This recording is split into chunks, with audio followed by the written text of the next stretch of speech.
Just 30 years ago, any mention of tennis to the general populace within the country of China would have produced bemused stares or even a curious response asking if you were instead referring to their national sport of table tennis. Flash forward to today, however, and the sport of tennis isn't just a growing interest within the Middle Kingdom, but a full-blown phenomenon. With 30,000 tennis courts built nationwide, including those dotting rooftops in crowded cities, professional tennis having ascended to become the country's third most viewed sport on television, and an estimated regular player base of 14 million people, up from 1 million just 3 decades prior.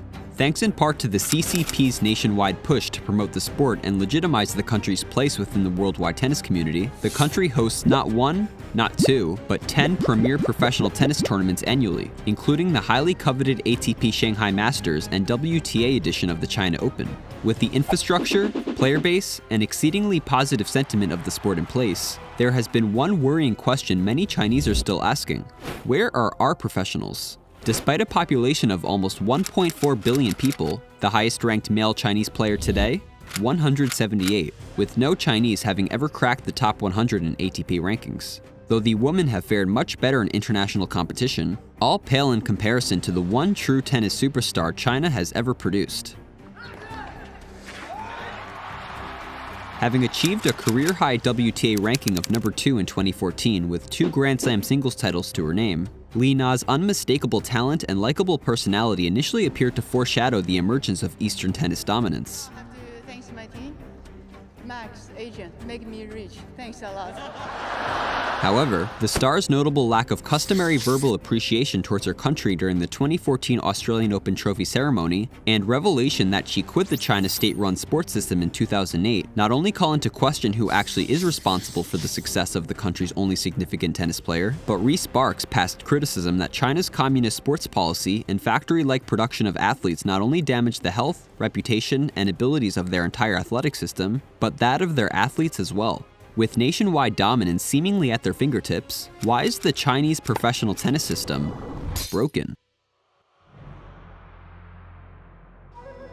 Modern-day China's fascination with the game of tennis has been said to have its roots in a singular event, the 1988 Olympic Games. To jump back a bit for context, the year 1949 saw the formation of the communist-controlled People's Republic of China following the 20-plus-year Chinese Civil War. In the ensuing decades consisting of policy revision, the concept of sports and physical activity changed purposes. Originally encouraged as a way to build people's health in order to maintain and defend the nation, northern neighbor Soviet Union's resounding success at the 1952 Olympic Games in Helsinki demonstrated to the PRC how impactful sporting achievement could be as a tool of political strength, an event which, in conjunction with China's growing economy, ushered in a period of intense government funding towards national sporting teams, an agenda with a singular goal: Olympic gold medals. Though initially of little interest to the state and general Chinese populace, tennis's reinstatement as an official Olympic sport beginning with the 1988 Games in Seoul pressured China's Sporting Federation into funding the eventual massive investment towards tennis infrastructure construction, junior player recruitment and training, and overall promotion of the sport to the general population, a gargantuan effort that amazingly paid off when the Chinese doubles team of Li and Sun won the gold medal for women's doubles just 16 years later at the 2004 Games in Athens. Yet despite the rapid progress China has made in the development and promotion of the sport, no significant medals or tournaments have been won by any Chinese player since Li Na's reign in the early 2010s. And considering only one Chinese male and female currently sit inside the top 100 ITF boys and girls junior rankings respectively, the near future of professional tennis within the secretive confines of the PCR has never appeared bleaker. How did it come to this? Well, to best understand why the largest country in the world yielding massive sporting budgets has systematically failed to produce viable pro tennis players, let's investigate the typical junior tennis player development process in China today and identify the glaring issues hindering success. Issues that begin, well, even before the birth of a player. Okay, a bit too far back. Let's fast forward a bit here. Okay. Almost there. And stop. China's sport development programs rely on a seemingly unending supply of hand-picked, talented children that leave their families at a young age to be raised as future professional athletes. A life that, while glamorous on the surface, consists of little more than perpetual training, discipline, and sacrifice. Furthermore, according to China Sports Daily, the permanent injuries received from forced overtraining and lack of proper education received during childhood have resulted in an estimated 80% of China's 300,000 retired athletes ending up either jobless, injured, or impoverished. A major problem, but how is this related to our tennis issue? Well, due to China's one-child policy enacted back in 1980 that prohibits a majority of the Chinese population from having more than one child, most upper and middle-class families now heavily discourage their only child from participating in state-run sporting development programs, instead favoring proper educations for their children, where a stable career in medicine or law may lie. This chain of events in essence severely depletes the seemingly endless pool of available talent down to a far smaller supply of children from poorer families or those without access to proper education. Okay, off to a bad start, but what happens next?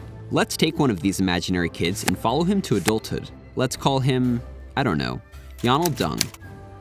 Though initially brought into the state-run sports system as just an athletic youngster, Yonald's size and skill set are determined to be most compatible with tennis. And so regardless of his personal preference for a sport he may never have even heard of, Yonald's future as a professional tennis player has been determined.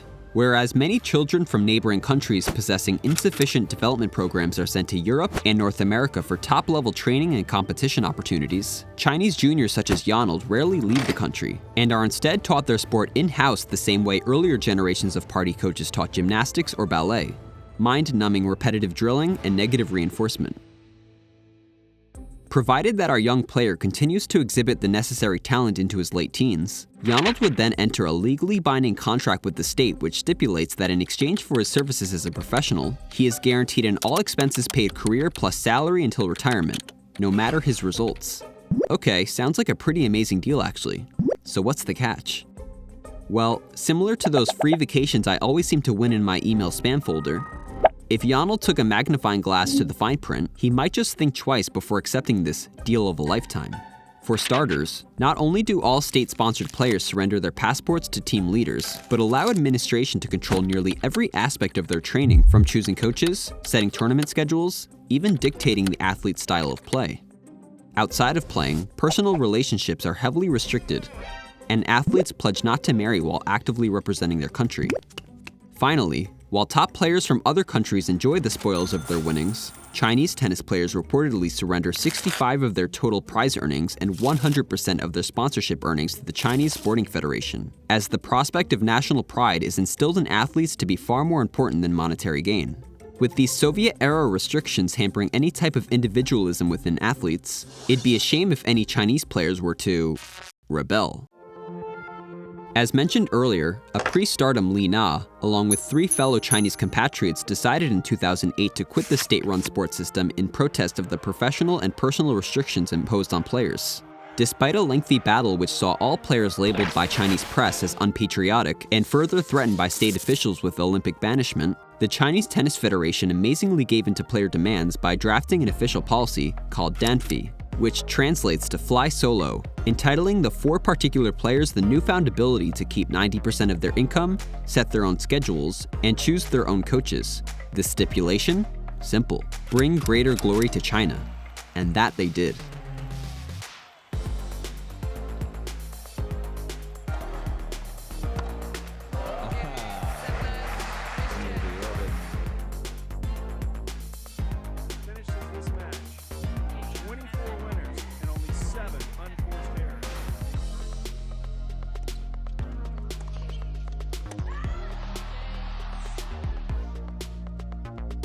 As it stands today, though the group of women who flew solo ended up presenting China with greater international tennis success than ever earned under their own state-run system, few Chinese players in the decade since have followed suit, choosing instead to train and compete via the traditional system. But why? When attempting to ultimately pinpoint the core issue plaguing Chinese tennis, though we have discussed the inherent flaws found in the country's methods of training, it's important to remember that China truly has put in a tremendous amount of funding, time, and resources into not just the development of state-of-the-art facilities, but the mass employment of international tennis coaches highly qualified to raise champions. In actuality, the real problem lies not with what players don't have, but what they do have. Essentially, everything. Think about it. If you were offered an all travel expenses paid job with generous salary to just train and play tennis matches whose results hardly influenced your pay, what inherent incentive would you have to truly put everything on the line for the sport?